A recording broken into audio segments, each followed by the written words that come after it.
Welcome, citizen, to another Starcraft Nation broadcast. And here we go. This is going to be the second matchup in between Trader. Now, Trader, of course, is Liquidhuk, and just under another profile name. He will be going up against Moonglade. Moonglade, of course, will be the purple Zerg. This is a regal color, especially for such a noble race. Not really noble. I guess the noble title would actually be going to the Protoss. They will be spawning as, well, the color red. So here we go.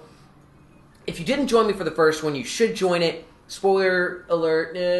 Yeah, okay. Well, anyway, we saw great early pressure by Moonglade. Moonglade denied the early Cybernetics core that really crucial part of any anti-Zerg build as a Protoss or Terran player. You need to wall off for this ramp unless you have sentries. But Moonglade was able to get up in Liquidhuk's face, deny that Cybernetics core drop right around in here, and he only denied it for about 10-15 seconds, but it was enough that he could stream Zerglings in, attack the gateway, which was too far away from the Zealot that was actually blocking the ramp, knock it down, just flood Zerglings into the base, and the Void Ray was just too slow to get out there, and we just saw the GG about 6 minutes and 24 seconds into the game from Liquidhuk. So it's very early for this kind of matchup, for this level of play, but that just shows you the brutal, awesomeness that you can employ if you deny the opponent their build orders. If you throw them off balance, they're just really not going to know what's going on. But anyway, here we go. Liquidhuk will be kicking the observers out here, as we do see Moonglade will be grabbing an expansion right there. And so he's going to be going for this fast expansion and going to be feeling comfortable with this kind of position that we're seeing here. We are going to see the air gap positioning, the little downtown Ghettosville, because so much stuff dies right here and falls down on these citizens that is... Well, this just would have to really suck to live in Metalopolis. So, right now, Trader, or Liquidhuk, going to be doing, actually, a Forge first. So, are we going to be seeing a Forge fast expand out? It is up on the high ground, not on the low ground, and this is going to be a little more difficult to take a fast expand here on Metalopolis because you have about, 90 degrees plus that. So, you got about 110, 115 degrees of open area right there that the Zerglings can get in contact with. I guess it'd actually be more than that, but anyway, it's not the point. That you can get those Zergling surface area, and oh, what is this? Actually, down here we have cannons and pylons being thrown down here by Liquidhuk, looking to put a little bit of cheese back in Moonglade's face as we see this one probe just running around here, so the cannon go into good use as all of these drones are forced off of that. Let's take a look at the income tab here. 220 to 660 this early on.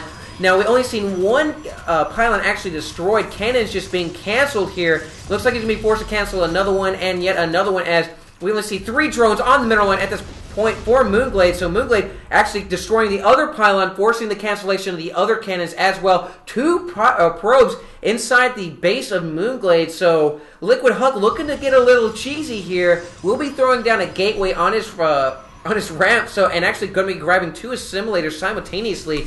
So right now, Huck just looking to throw it right back in the face of Moonglade. Of course, Moonglade is going to be a little more vulnerable to this kind of stuff since he did choose to get the fast expand. He's not going to have the spawning pool down till a little bit later, and you're going to see that 30-second kind of gap where you're going to see the Zerg players vulnerable to this kind of shenanigans. Now, Queen looking to queue up here in the natural expansion, but of course the Overlord is not on the way yet, as Moonglade unfortunately is just completely deprived, as we do see a hatchery go down. It's deprived of minerals because he was forced to pull so many drones off the front line for so long. We do see the cannon coming down here for Liquidhuk on the high ground, and the Zealot will be coming out momentarily as it is going to be chrono boosted. Taking a look at the harvester count, is going to be neck and neck at this point, but we're seeing 2 occupied assimilators here by Liquidhuk versus only only 1 occupied. And meanwhile, though, Liquidhuk at it again, throwing down another pylon and 3 more cannons,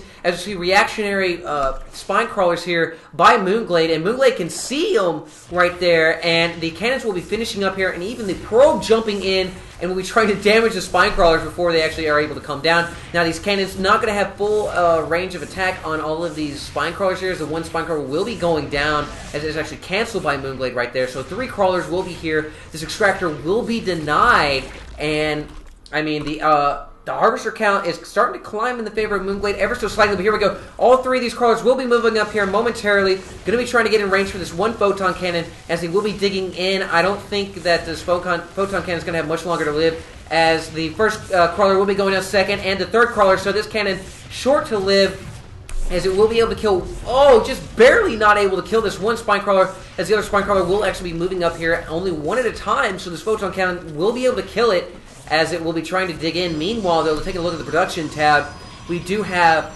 ground weapons level 1 coming out here, as we do have warp gate technology as well. Moving back here to the cannon, as the cannon will be just now finishing up that spine crawler, as the queen goes ahead and evacuates its bowels all over there, and spawning a creep tumor here, so looking to get that creep spread just starting there. It's great stuff. Want to get that stuff churning out, and making sure that you're going to give yourself that kind of battlefield awareness is so pivotal as a Zerg player. And here we go. Tons of lings will be throwing in here, as they will be easily able to dispatch these cannons, as the first cannon will be going down and the second cannon will be falling shortly with the help of the queen in the background. So the shenanigans from Liquidhuk shall be dispatched, as this one overlord shall be destroyed as well. More gateways, as we have 4 gateways down, a 5th coming, as well as the natural expansion will be occupied here by Liquidhuk. Now, is Huck going to be able to maintain this? As we take a look at the units tab, we only have 4 Zerglings on the field for Moonglade, but a lot more on the way. More roaches as they come spewing out of their little sacks of glory. And we see 2 more, actually the 2 remaining spine crawlers here for Moonglade. So Moonglade right now having the advantage as far as unit count, but as far as unit utility goes, Liquidhuk has the utility belt, as he has 6 sentries out right now, actually calling down 2 more, so these sentries gonna be able to stall any attack that Moonglade chooses to throw at Huck at this point. And a couple of lings coming in here, as they do have the speed upgrade, so they will be seeing this expansion. We'll be getting a little bit more in the way of understanding of what Huck is up to. Huck actually will be pushing out with all these sentries.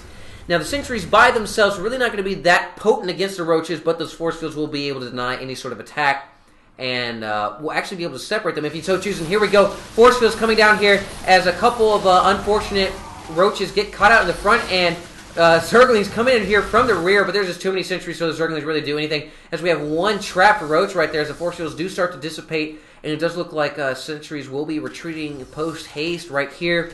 And the roaches will be continue to move forward. So are we going to be seeing a pressure from Moonglade? Maybe so. I don't know. But we do see Stalkers coming in here, as we do see Chrono Boost on this 1 warp gate. So Huck, 5 warp gates, going to be able to repel this attack if we see any sort of hesitation. Yes, Moonglade, with his frustration, actually will be venting it on that Minxed statue right there. Is completely destroyed. It's kind of reminiscent of the terrible war in Iraq, as Saddam Hussein was pulled down there. So anyway, yeah, you understand what I'm getting the reference here. If we take a look at the income tab, neck and neck. So right now, Moonglade will actually be trying to get his 2nd expansion here, and we'll be able to get it relatively unmolested at this point, as Liquidhuk really not going to be poking around too much, as we do see him kind of venturing forth.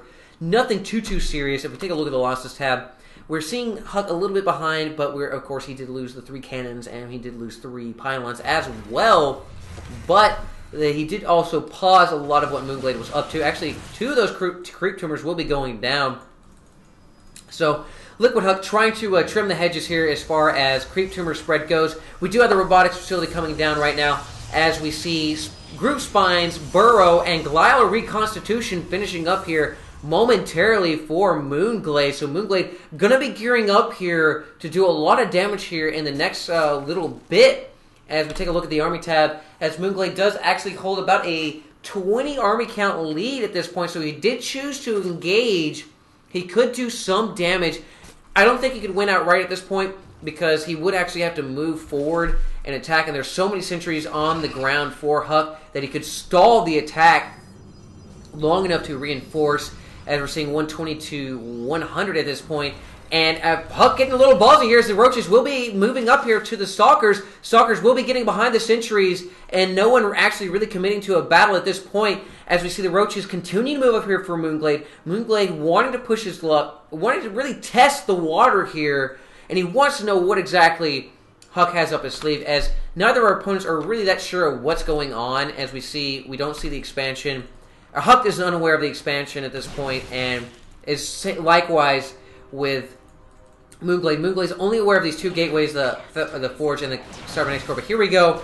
We do actually have the Stalkers moving up here, and the Roach is kind of just poking forward. Or we're seeing these kind of faux blows coming out here, as nothing is really actually being committed at this point, as neither of these armies have too much of an advantage.